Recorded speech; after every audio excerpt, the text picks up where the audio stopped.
Today we are counting down the top 10 most valuable comics of DC Comics from the year 1973. Let's dive in. We have an amazing, cool list of different types of books for 1973. Number 10 is Limited Collector's Edition, number 24, Rudolph the Red-Nosed Reindeer. This is the second Rudolph Treasury published by DC, as they would do one every winter through most of the 70s. This is also the fifth Treasury made by DC and the fifth issue of the Limited Collector's Edition series. And what I want you to notice is that this has a $1 cover price, and this is in 1973 when comics still had a 20-cent cover price. So this would have sold a lot less copies. Print run would be a lot smaller than a regular comic. And this being aimed at younger readers would make this a very tough one to find that people kept copies in near mint condition. So this one's a really tough one. Print run estimated to be possibly 75,000 copies. It ranks 10th of the year, and it's 204th of the most valuable DC comic of the 1970s. This is a treasury-sized comic, so it cannot be graded by CGC. So the Census shows 0 copies, and Heritage Auctions has only ever sold 1 copy of this issue since the year 2000, when they started selling comics online. In the Overstreet annual price guide, we can see the growth year by year in all grades. So we can see the book's fairly stalled for the last few years. It's now a $105 book in 9.2 near mint raw condition in the Overstreet annual price guide. Ranking number 9 of the year is Detective Comics 438. This is the first 100-page giant issue in this particular title. It's the second appearance of Manhunter in a backup story. It's also got a reprint of Joe Kubert Hawkman art.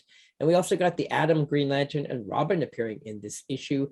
Print run estimated at 145,000 copies. DC and Detective Comics were not actually selling that well in the mid-70s, believe it or not. It ranks 9th of the year, 191st of the decade. There are 122 copies on the CGC Census in all grades combined. There are 19 ranking 9.6 or higher. And Heritage has sold 7 copies in their auctions since the year 2000. Looking at the Overstreet price guide, we can see, again, not much growth at all in the last few years. It's now a $110 book. On the Census, there are 4 9.8s and 15 9.6s. Number 8 of the year is Swamp Thing number 7. Now, this has become a bit of a key issue because it has a Batman cover story meeting up with Swamp Thing in number 7. 20-cent cover price. This is the first meeting of Batman and Swamp Thing. We have Bernie Wrightson classic cover and artwork. Print run estimated at approximately 176,000 copies.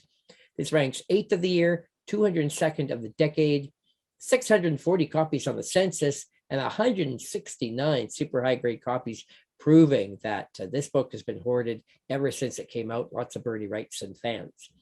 And Heritage has even sold 37 copies of this book. The Overstreet price guide, no movement in lower grades, but had a nice little bump up in the past year in high grade, now at $110. On the Census, there are 35 9.8s and a whopping 134 9.6s. Not a rare book, but lots of demand. And that reminds me of the next book on our countdown. It's Shazam number 8. It's another 100-page super spectacular issue, 50-cent cover price when comics were only 20 cents. Now, this book has now become a major key issue because it reprints the first appearance of Black Adam from the Golden Age when he first appeared in 1945. Now he's become quite an important villain in the DC universe. This is the first of 6 100-page issues in the Shazam title. And this issue features all reprints, all classic Golden Age stories.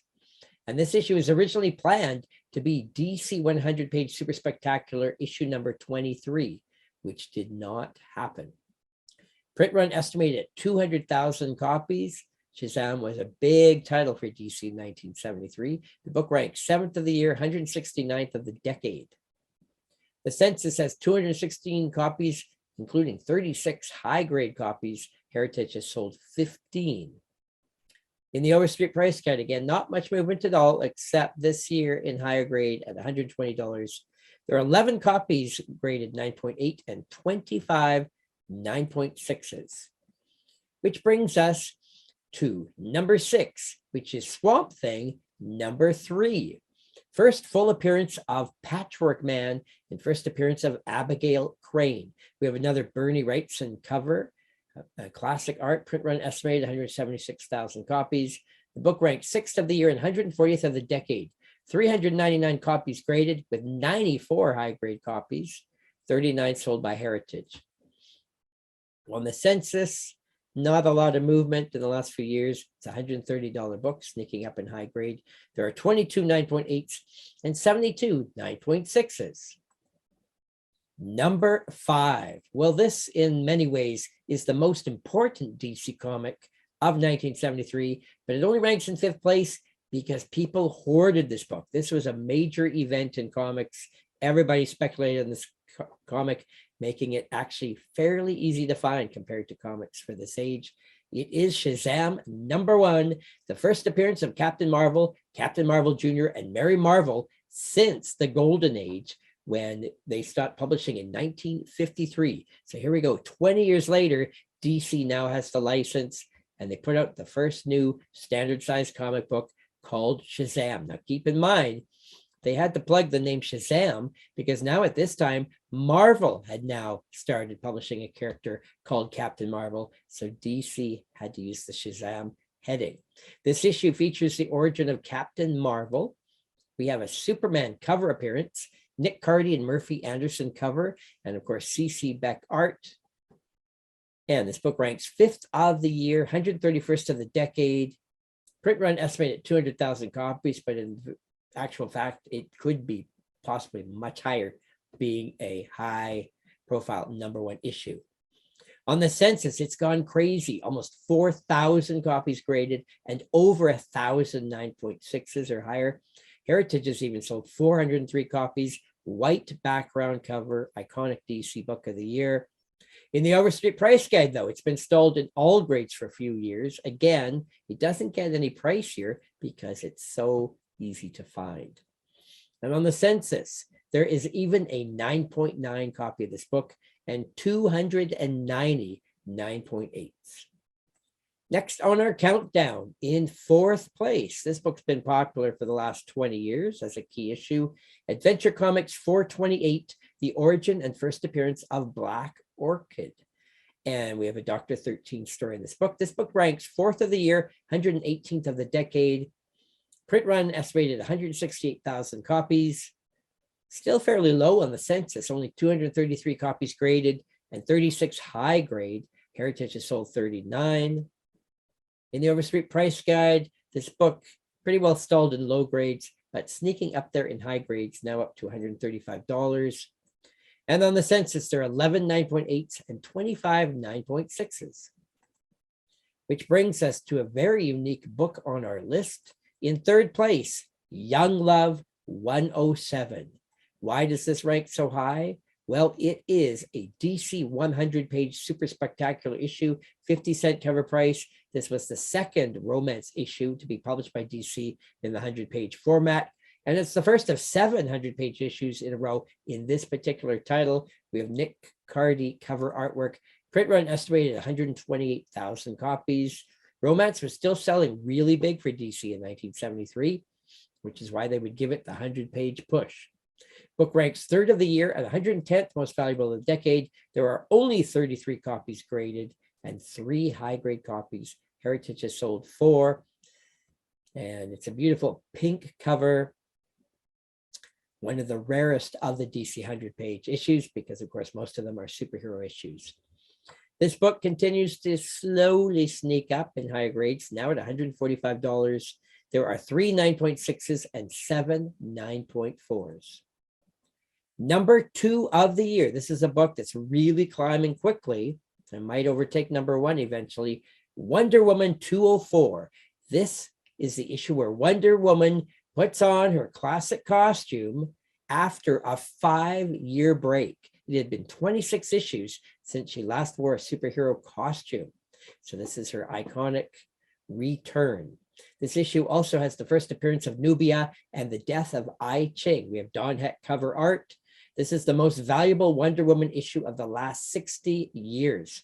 Print run was a low 133,000 copies. It now ranks second of the year and 14th of the entire decade.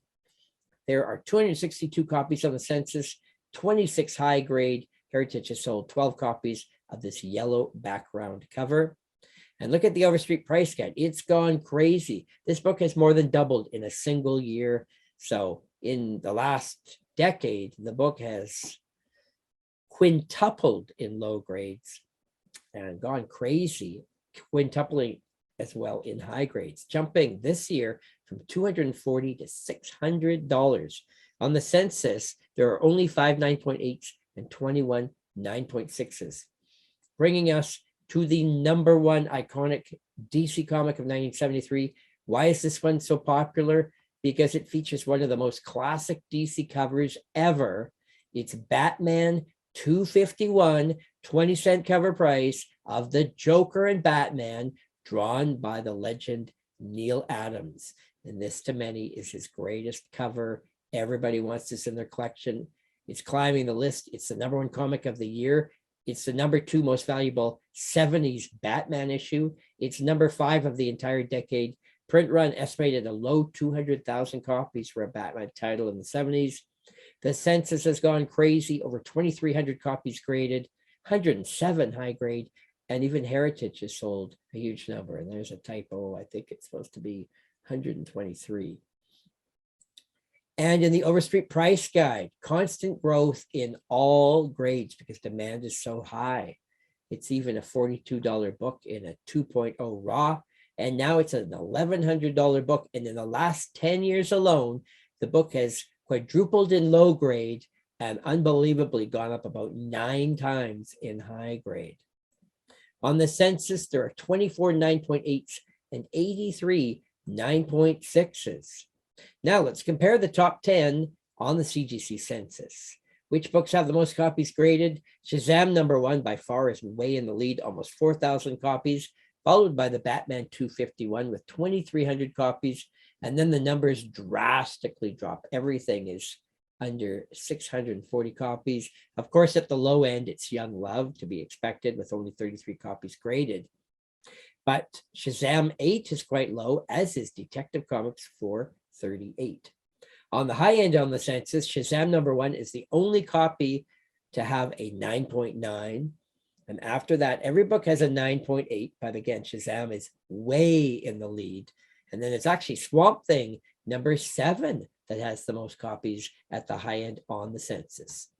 Top 10 books of DC 1973. This series continues every week, year by year. So please subscribe to this channel. We thank you for watching.